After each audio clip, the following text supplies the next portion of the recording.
Some things you liked and some things that you think need improvement? Yeah, I thought Thursday was one of our more complete games of the year where each phase of the team played as designed, I guess. Love the competitiveness of the game on Friday.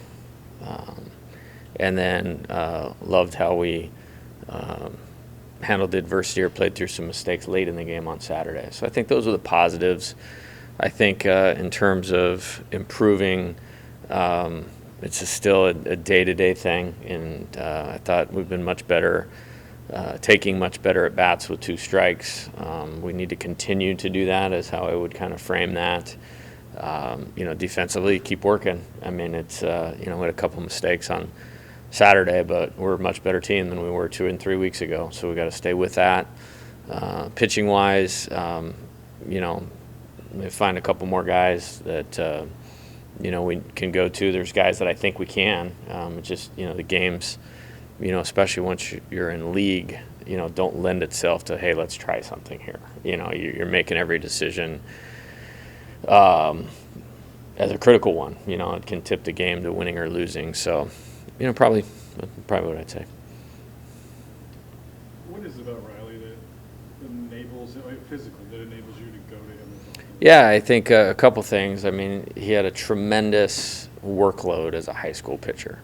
It was 100 pitches every game. And literally, if you research, high school baseball in Fresno, California, and look up his statistics, you can't do much better than he did over his high school career.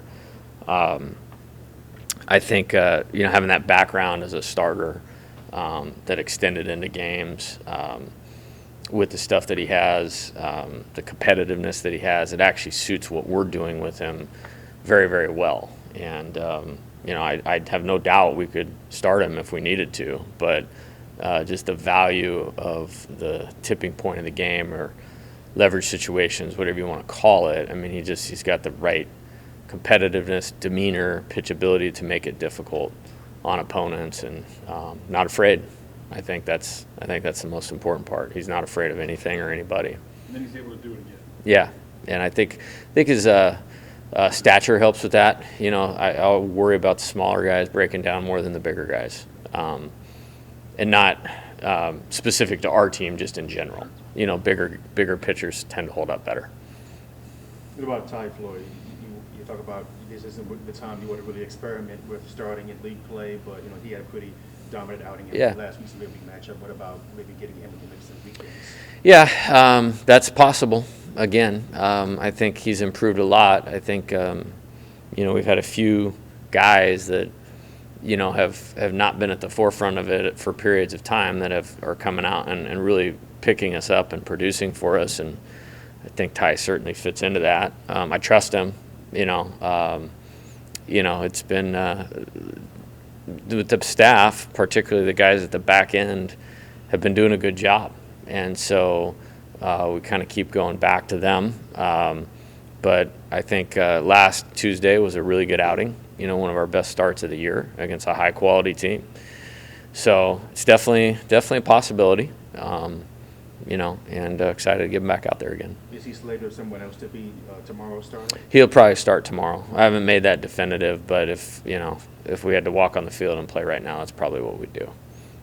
As far as your approach towards freshmen at this point of the year, do you view them differently? Obviously, they're very critical to you right now. Well, the I don't know what you want to call it, the matriculation of the team, both developmentally and health-wise, has led to some more opportunities for some of those guys. I knew we had a good hitter in Josh Pearson in the fall. It's a very crowded offensive lineup, and early on everybody's contributing and playing well.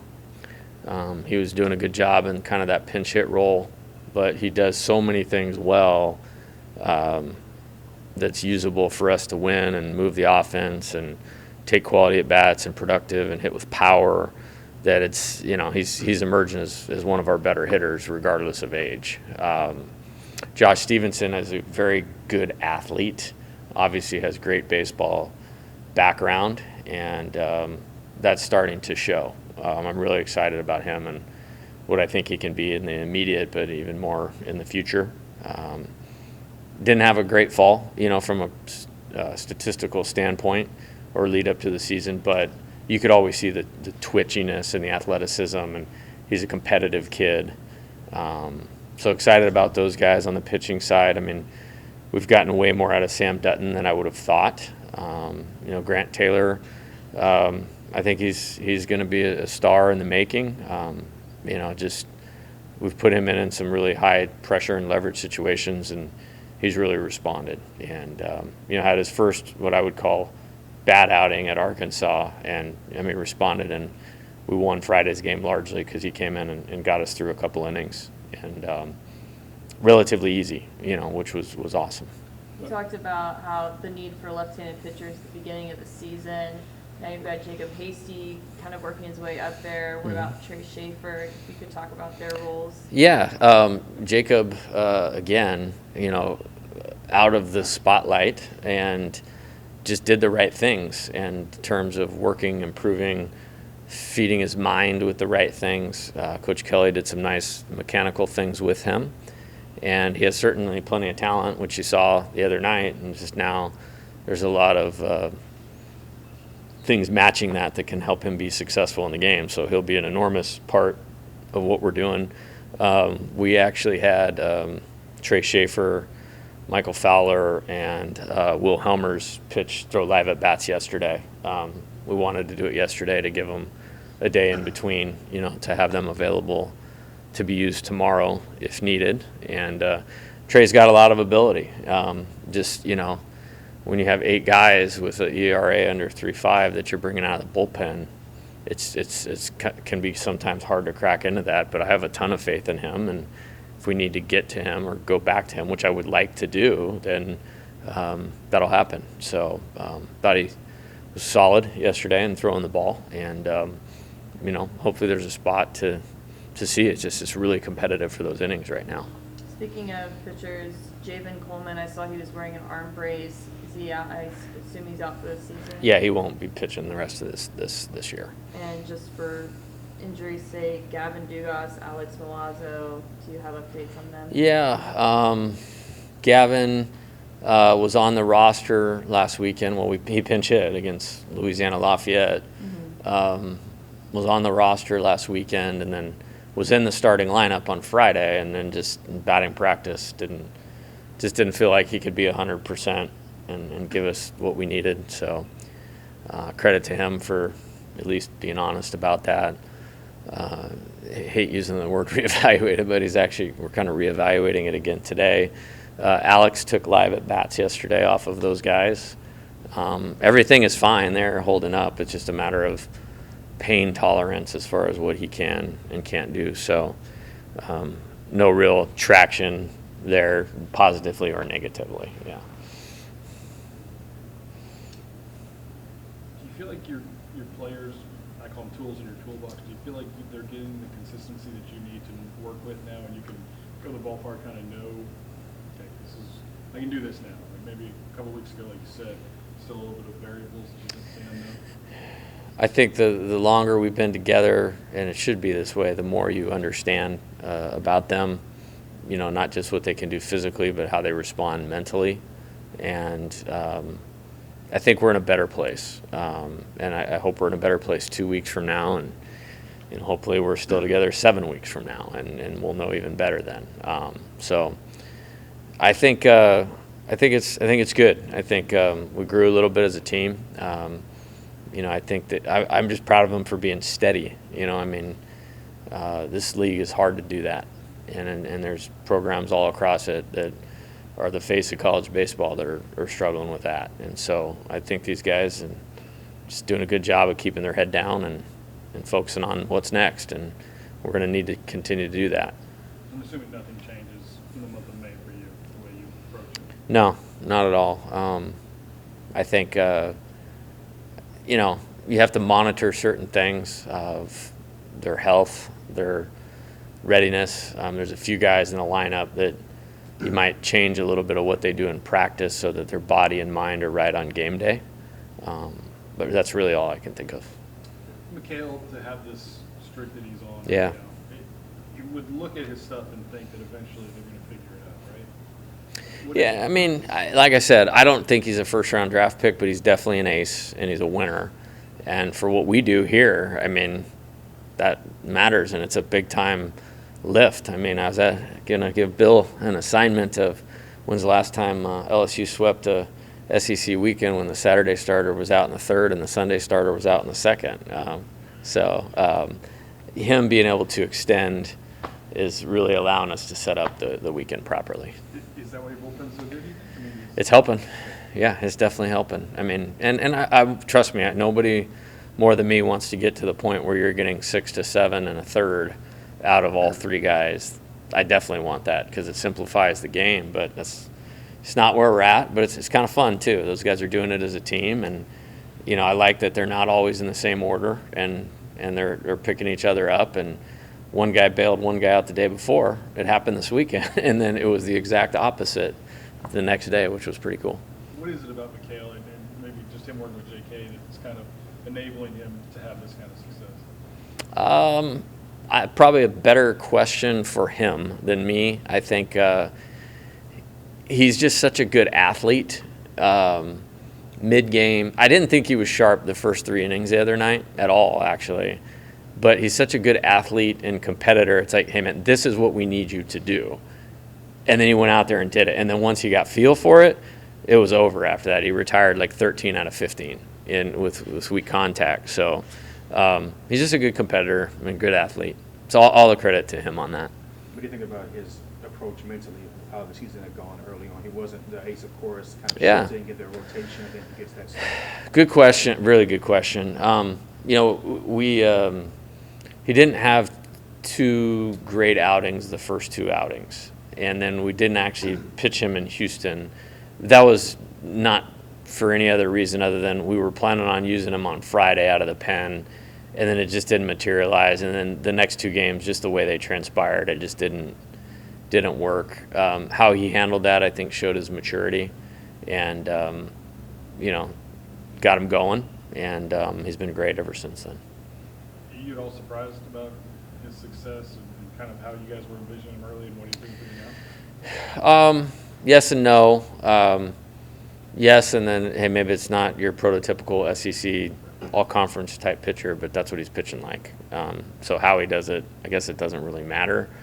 No, in the sense of, when I looked at what could come back from the team, him and Devin were clearly the 2 guys that made the best contribution last year. And so that's why those 2 guys were such a huge priority for me to try to get back this year. Does he maybe represent kind of what you're all about? It's not necessarily the expectations of what you bring, but the execution of what you Absolutely. bring. Yeah, absolutely. And which is great. I honestly, just started out, it's probably best for us. I think there's a lot of guys that maybe don't know what winning and competing are about, even on our roster, and you can point to that and say that it looks a lot closer to that than maybe what you think it is in your head. Tyler McManus and Hayden Travinsky both been contributing pretty equally. How have you seen them grow, and what's kind of like the difference between them? Well, I think both of them have taken great ownership in their play and what they need to do for us to be successful. With Alex out, I think both of them have made great contributions offensively at times and great contributions defensively at times. I just feel like they're both prepared when they're in there, and they're giving it everything that they have. And Tyler had a great week last week, had a great game at Mississippi State. They know we're going to use both of them, so that's not a surprise to them. And it's working out pretty well. When your starting catcher goes down, in some ways they're contributing different than Alex, and that's okay. That's part of how this thing goes. I mean, it's like I said, I don't really love talking about the injury thing because I want to keep the focus of the guys that are on the field, and those guys are great to focus on and the positive contributions they're making. I think Hayden told us a week or 2 ago that he almost quit baseball because of all the injuries he's been through. Do you feel like he has kind of a renewed love for the game? I or do. something? Yeah, that's a good way to say it. I really enjoy coaching him. He's a very smart kid, and has a real upbeat personality, which he's probably needed to get through some of the physical adversity that he's had. I mean, it's frustrating on me as a coach. Like, missing the fall with him was a big deal. Like, that set him back, and I think he would tell you that. But he's responded, and we've won some important games because of how he's doing. And I told him I'm excited for the rest of the year, obviously, but I want to get to the fall with him next year, like to have a full fall to develop and work with him. What goes into playing one or the other? Is it mostly rest time or riding the hot bat? Like, a lot. I don't really want to elaborate on it, but a lot. Quick thoughts on UNO and what you guys want to Yeah. do. Well, they're playing well. Winning record. I think they're within a game of first place in the Southland. A lot of respect for them. Saw them early in the year. Really like their lineup. Really like the top of their lineup. I think they've done an excellent job recruiting. I know they won 2 out of 3 this weekend. It was important. So we'll see. I'm sure, it seems like when LSU goes and plays an in-state school, that's a big deal. So I'm sure they're excited to have us up there. How's that been for you, adjusting to that, getting interstate opponents and then throwing their aces and their best punches at you on midweek matchups? We need toughness in our team, so it's great. I mean, it's helping us develop, the things that we need to develop. So, from a coaching standpoint, sometimes you go like, oh, really? But I just want our players to plow through it. It doesn't matter. We just need to execute, And what is the main focus you want them to build on getting ready for Georgia this week? I think good practice today. Again, it's outlining the things that each player needs to do well. Collectively, there's a few theme things throughout the team that we want to improve on. Address those, get on a bus and go play a good game tomorrow. And then we'll kind of get to that on Wednesday.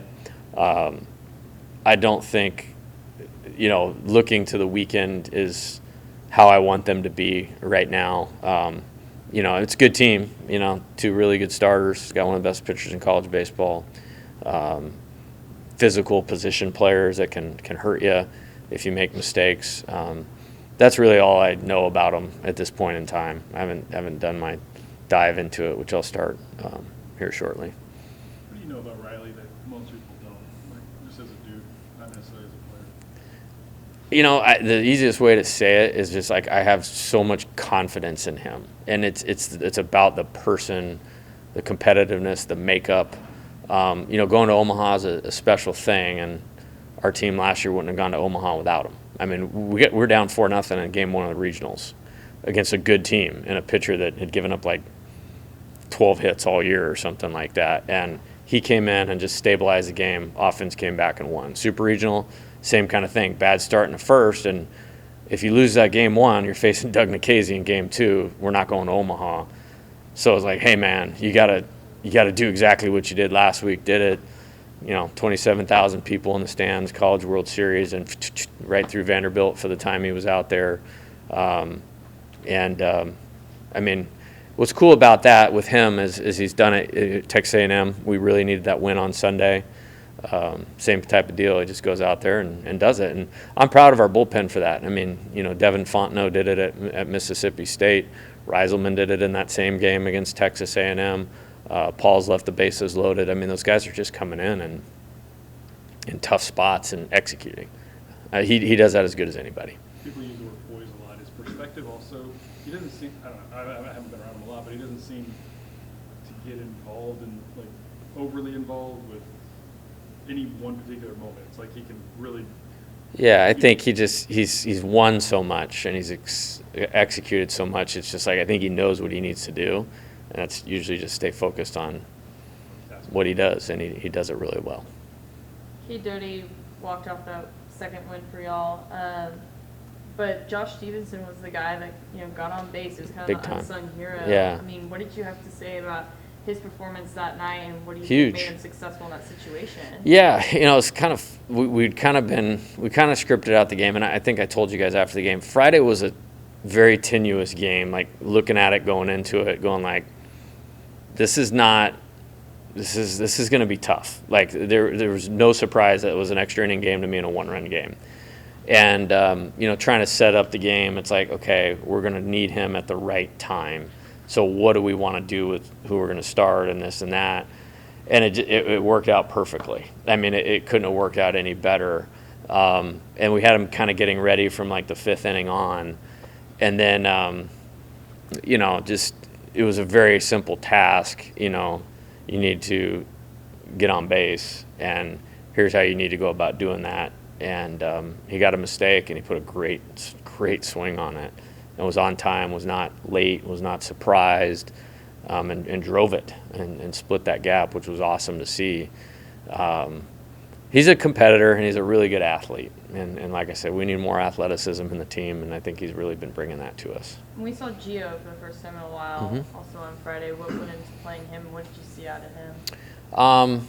Well, he has a lot of experience, and sometimes guys are itching to get back in there, and we caught a good flow with Josh performing well, and it's how it should be here. I mean, guys should have to earn their job every day, but his attitude has been great. He's working on the things we want him to, and we wanted to make sure we played good defense, knowing that it was going to be a tight game or a close game, and he provides that. And then I'm sure he'll be out there again at some point. All right, guys. Thank you. Thanks.